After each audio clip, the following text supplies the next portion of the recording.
Shalom, bienvenidos a Vía Haftaj Israel, una frase hebrea que significa amarás a Israel.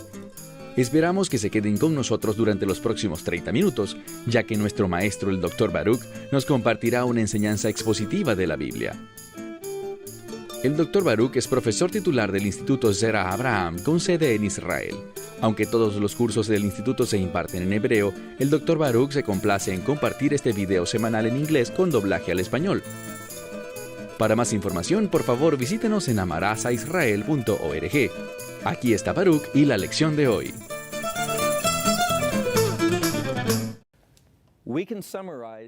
Si pudiésemos resumir el mensaje del Mesías en una palabra, esta sería reino. Y hemos estado estudiando cómo el reino de Dios será establecido. Hemos visto, a través del libro de Apocalipsis, desde el capítulo 6 en adelante, que habrá juicio. Un juicio intenso. Un juicio que inicialmente tiene el propósito de producir arrepentimiento entre la gente. Y entonces vendrá la ira, una ira consumidora, y luego ese juicio final que causará la muerte eterna. Hemos visto en el establecimiento del reino milenial que habrá un grupo nuevo de personas nacidas en ese reino. Un reino de justicia y rectitud. Y una de las cosas más sorprendentes, y no por ser sorprendente quiere decir que sea algo bueno, esto nos sorprenderá de manera negativa. A pesar de que estos individuos vivirán bajo un reino que será gobernado de modo perfecto por el Mesías, un reino de justicia, de rectitud, de santidad, a pesar de que así será su reino, vimos que cuando a Satanás una vez se le permita salir y difundir su engaño, una gran multitud de personas se unirá a él. Ellos no querrán la justicia de Dios, y vimos al final de nuestro estudio la semana pasada cómo de una manera muy breve y rápida, una vez que ellos se levanten para hacer guerra contra la ciudad santa, el campamento de los santos, vimos que en una frase, en una oración, fuego cayó del cielo y los consumió. Fin de la historia. Ahora, lo que hemos visto a través de este estudio es que hay una relación entre el juicio y el reino de Dios. Sin juicio, el reino de Dios no será establecido. Lo vimos en el establecimiento del reino milenial y ahora lo vemos con ese fuego cayendo del cielo, más lo que estudiaremos hoy. Vemos ese mismo principio, primero el juicio y luego el establecimiento del reino de Dios. Cuando hable del reino de Dios esta vez, me referiré a su expresión final, lo que pudiéramos llamar el reino eterno de Dios, o la Nueva Jerusalén. Pero antes de que esta Nueva Jerusalén descienda del cielo, preparada como una ciudad perfecta, una ciudad eterna, una vez más tenemos que hablar de juicio. Dicho esto, una vez más, vean conmigo el libro de Apocalipsis, capítulo 20, y estamos listos para el versículo 10. Vemos que el padre de la mentira es Satanás. Él es liberado. ¿Y qué crees tú? Satanás no es tonto. Él tiene una gran sabiduría. Él fue escogido por Dios para una posición muy importante, para ser sabio y guiar a otros, a todas las huestes celestiales, a todos los ángeles para adorar a Dios. Pero no lo hizo. ¿Y a dónde lo condujo la rebelión? Primero que todo, a ser expulsado de los cielos. Y en segundo lugar, a estar preso por 1000 años en ese abismo. Tú pensarás, tras 1000 años sufriendo en ese abismo, él saldría y diría, aprendí mi lección. Quiero adorarte, y si es posible, quisiera volver a la posición para la cual me creaste. Quiero someterme a Dios, pero él no lo hace así. Él emerge sin cambio alguno, sale sin arrepentirse, sale una vez más practicando el engaño y guía a otros hacia la muerte y al juicio de Dios. Miren conmigo el verso 10. Y Satanás, quien los engañaba, fue arrojado al lago de fuego y azufre, donde también están la bestia y el falso profeta, y serán atormentados día y noche.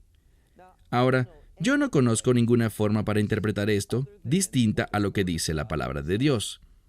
Y esta es que Dios torturará eternamente día y noche, sin descanso alguno. Él torturará a Satanás y hará lo mismo con la bestia y el falso profeta. Bueno, algunos dirán, lo tienen bien merecido. Pero estos no serán los únicos que serán arrojados al lago que arde con fuego y azufre. ¿Por qué lo digo? Bueno, avancemos al verso 11. Miré y dice, vi un gran trono blanco. Del mismo modo que vimos anteriormente en Apocalipsis 20, que aquellos que murieron a través de las edades, que fueron al lugar de desobediencia, el lugar de la falta de fe, y estoy hablando del Hades o el Gehinom en hebreo, o lo que nosotros llamaríamos el infierno. Estas personas al inicio del milenio, cuando ocurrió la primera resurrección, estos individuos, debido a su falta de fe, a su rechazo al Evangelio, no se levantaron en ese momento. No vivieron la experiencia del reino milenial. Por estos 1000 años, estarán en el Gehinom, Hades o infierno. Y ahora llegó el momento para que, bueno, nos estamos preparando para esa última expresión, ese último estado del reino de Dios.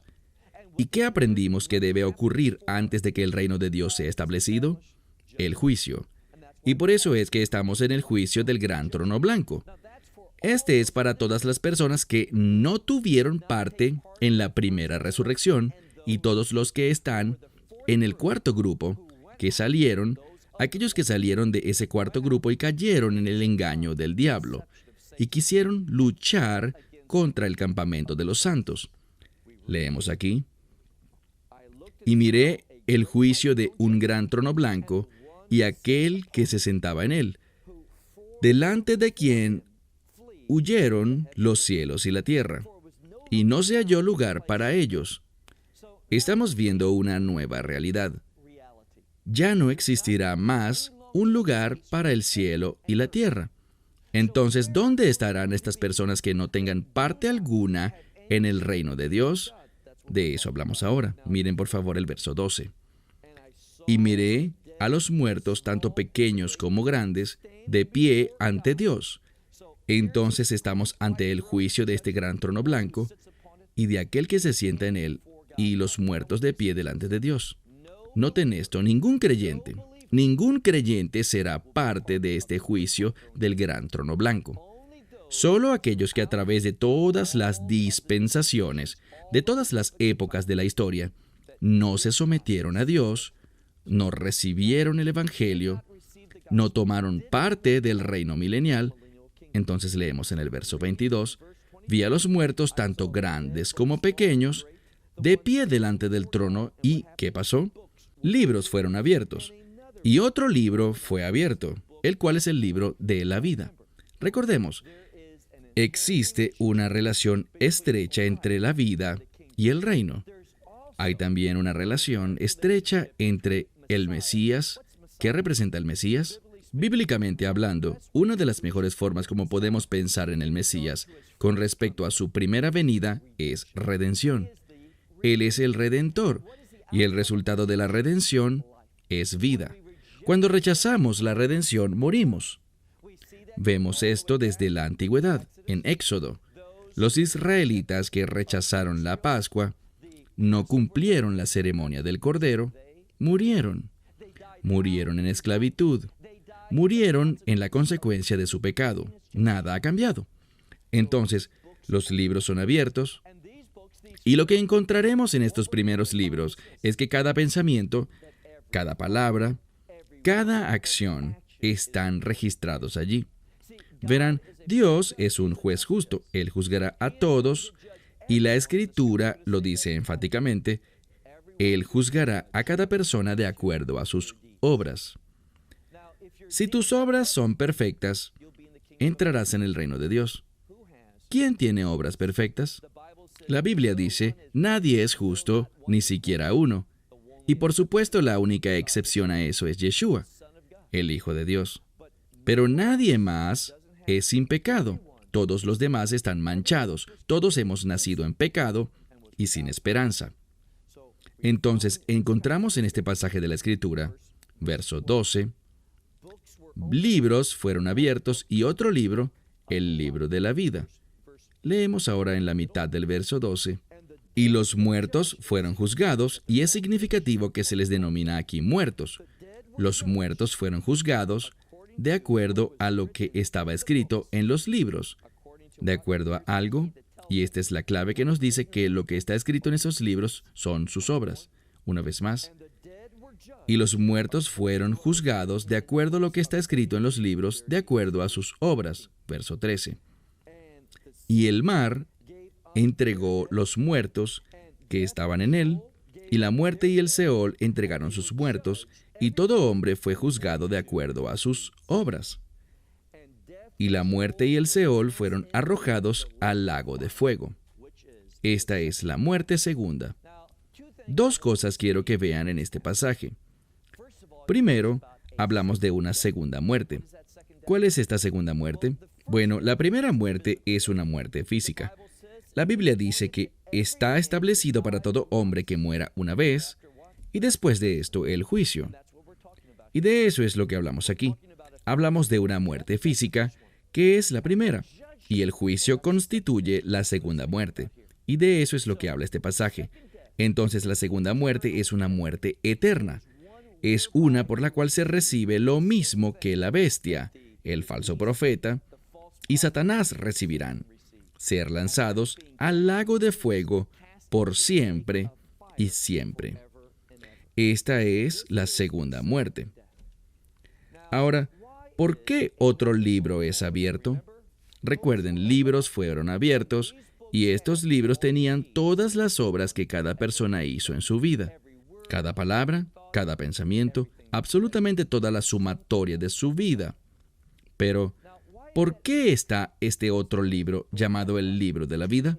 También lo vimos en otro lugar del libro de Apocalipsis y es llamado el libro de la vida del Cordero. ¿Por qué del Cordero? Cordero equivale a redención. A través de la redención del Cordero tenemos vida. Esto es lo que sucederá. Habrán personas y luego de que Dios juzgue las cosas y vaya a través de la existencia entera de cada una, todo lo que hicieron en sus vidas, Dios dará una sentencia. ¿Qué harías tú si estuvieras en este lugar? Dirías, bueno, me doy cuenta, basado en mis obras, que soy indigno. Pero ¿habrá otra forma, algún otro camino para escapar de esto? ¿Sabes cuál es la respuesta? Sí hay un camino, que tu nombre esté escrito en el libro de la vida del Cordero. Lo importante en todo esto es que esa es la razón por la que ese libro está allí, el libro de la vida. La gente lo abrirá y querrá ver si su nombre está allí. ¿Y sabes lo que ocurrirá? Su nombre estará borrado. ¿Por qué? Como mencionamos previamente en nuestro estudio del libro de Apocalipsis, el deseo de Dios es que nadie perezca, sino que todos alcancen la vida eterna. Y cuando tú rechazas el Evangelio, ¿qué pasa? Tu nombre es borrado. ¿Por qué este es el caso? Porque nadie dirá, ¿sabes qué? Dios realmente no me quería. Dios nunca tuvo amor alguno por mí. Él no tenía intenciones de perdonarme. Es más, mi nombre ni siquiera estuvo escrito allí. ¿Y ese libro fue escrito cuándo? Antes de la fundación de la tierra. Pero no es verdad. Cuando miramos las Escrituras, es muy significativo que previamente en el libro de Apocalipsis, cuando Él le habló a las congregaciones, a esas 7 congregaciones, Él señaló que aquellos que se sometieron a Yeshua, quienes recibieron el Evangelio, sus nombres no serían borrados, pero aquellos que no se sometan, quienes se rebelen, quienes rechacen el Evangelio, sus nombres sí serán borrados. Y por eso es que leemos aquí, y la muerte y el Seol fueron lanzados en el lago que arde con fuego, y esta es la muerte segunda. Y todo hombre, sin excepciones, todo hombre cuyo nombre no esté escrito en el libro de la vida. Déjame hacer una pausa por un momento. Es decir, es tan simple que tu nombre no sea borrado de ese libro. Todo lo que tienes que hacer es realizar unas pocas declaraciones. No solo declarar con tu boca, sino como dice en la Escritura, creerlo en tu corazón. La primera es que tú eres un pecador, y eso no debería ser difícil. Todos lo sabemos. Hay una conciencia, Recuerden que hemos hablado de esta palabra en hebreo, matzpun, conciencia. Hay algo que Dios crea dentro de nosotros intrínsecamente, y dijimos que bíblicamente hablando, esta palabra matzpun deriva de la palabra hebrea matzpen, que es una brújula. Entonces, es una brújula espiritual que Dios nos da, a través de la cual somos convencidos, y una de las formas como trabaja la conciencia es por la palabra de Dios. Cuando encontramos la palabra de Dios, especialmente las leyes de Dios, sus mandamientos, y cuando leemos lo que son sus expectativas, esas cosas que Dios dice que no debemos hacer, cuando las hacemos caemos bajo convicción. Esa es la conciencia. Y esas cosas que Dios nos dice que hagamos, pero no hacemos, de nuevo caemos en convicción. Entonces, ser capaces de confesar, sí, soy un pecador, no debería ser tan difícil. La persona que no confiese que es pecador es sencillamente una persona mentirosa, que ha creído totalmente el engaño del enemigo. Lo segundo que debemos comprender es que no somos capaces de salvarnos a nosotros mismos. La Biblia dice muy claramente que Dios está dispuesto a salvarnos, pero que nuestros pecados nos han separado de Él. La única forma como podemos encontrar la salvación es a través de su gracia, a través de su provisión. Y por eso es que el Cordero es mencionado una y otra vez. Y por eso este libro es llamado el libro de la vida del Cordero. Entonces, debo confesar que soy un pecador, debo estar convencido de que no puedo salvarme a mí mismo y confesarlo. Y en tercer lugar, debo aceptar la provisión de Dios, ese Cordero. Y reitero que un Cordero, como ya dijimos, significa redención. Necesito experimentar la redención de Dios. Y si has entendido el resultado, la Biblia dice que todo aquel que ha experimentado la sangre del Mesías es una nueva criatura. ¿Por qué nueva criatura? Como ya lo mencionamos, la palabra nueva está relacionada o es un adjetivo que describe al reino. Y lo veremos la próxima semana cuando entremos en Apocalipsis capítulo 21. Entonces, todo el que está en el Mesías es una nueva criatura. ¿Qué significa? Es una creación de reino. Y siendo ese el caso, ¿sabes cuál será tu pasión? ¿Sabes qué será tu primer interés? ¿Sabes cómo vas a vivir? Todo tu ser girará en torno al reino. Estarás interesado y apasionado por el reino. Vivirás acorde a los estándares del reino. Esa será tu meta. Por eso anhelarás que el Espíritu Santo te dé su poder. No lo puedes hacer en tu fuerza, sino a través del Espíritu Santo, para que se haga realidad esa palabra que dice, con Dios todas las cosas son posibles. Entonces, la única forma, si estas personas dicen, ¿existe algún otro camino? La respuesta será, miren en el libro de la vida del Cordero. Y esas personas cuyos nombres no estén escritos allí, que no encuentren sus nombres porque están borrados, ellos tendrán que vivir por la eternidad, o no vivir realmente, sino una muerte eterna. Pero habrá una conciencia, podrán sentir cosas, enfrentando la realidad de que han colocado sobre sí mismos una condenación eterna. Será porque rechazaron el mensaje del Evangelio. Y de nuevo, es importante que nos demos cuenta que esa palabra Evangelio viene de la palabra Hatzorah, e intrínsecamente en esa palabra está la palabra carne. ¿Qué es el Evangelio? El Evangelio en un sentido es que Dios se hizo carne y ha visitado a su pueblo. ¿Por qué los visitó? La palabra visitar en hebreo es la palabra pei, kuf, dalit. También tiene la misma connotación. Más allá de visitar, es actuar en pro de la redención. Muchas veces se ha dicho, Dios nos ha visitado, y el resultado es que nos ha redimido. Entonces Dios ha provisto esa redención, y tenemos que recibirla en nuestras vidas. Debemos ser lo suficientemente sabios y humildes para decir, soy un pecador. No puedo salvarme a mí mismo, pero estoy dispuesto a aceptar la provisión de Dios. Y cuando tú haces eso y crees en tu corazón que Dios ha dejado su trono en el cielo para convertirse en carne humana, totalmente hombre y totalmente Dios, y pagó el precio por tus pecados y los míos, cuando murió sobre ese árbol, y recuerden, árbol es sinónimo en la Escritura, árbol está relacionado con vida. Él murió en esa cruz, en ese árbol de vida, una vida que hace mediación entre tú y yo. Cuando recibes esto, tu nombre no será borrado. Ese nombre estará en el libro de la vida del Cordero por siempre y siempre. ¿Por qué? Porque la vida que tienes, la redención que tú tienes es eterna. Bueno, mire de nuevo el último verso, verso 15 de Apocalipsis capítulo 20. Y todo hombre que no se encontró inscrito en el libro de la vida fue arrojado al lago ¿de qué? De fuego. Y el fuego en este pasaje y a través del libro de Apocalipsis, el fuego es sinónimo de juicio, el juicio eterno de Dios. Bueno, allí es donde termina Apocalipsis capítulo 20. Las buenas noticias son que tenemos todavía Apocalipsis capítulos 21 y 22. ¿De qué hemos hablado en esta lección?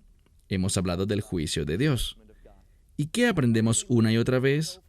Que el juicio de Dios es necesario, de modo que el reino pueda ser establecido. Y de eso hablaremos en Apocalipsis 21 y 22. Dos capítulos clave que nos revelan a nosotros la naturaleza, el carácter, la cualidad eterna del reino de Dios. ¿No es interesante que cuando Dios habla de la expresión final de su reino, ¿cómo lo llama? Lo llama la Nueva Jerusalén. ¿Por qué? ¿Por qué nueva? Ya lo hemos hablado. Nuevo es sinónimo de reino. ¿Y por qué Nueva Jerusalén? Porque ese término Jerusalén, ¿te has dado cuenta de que está compuesto por la unión de dos palabras hebreas? La primera es heredar, y todo el que está en el reino ha heredado algo. La segunda palabra es muy frecuente, entendida, es la palabra shalom. ¿Por qué digo entendida?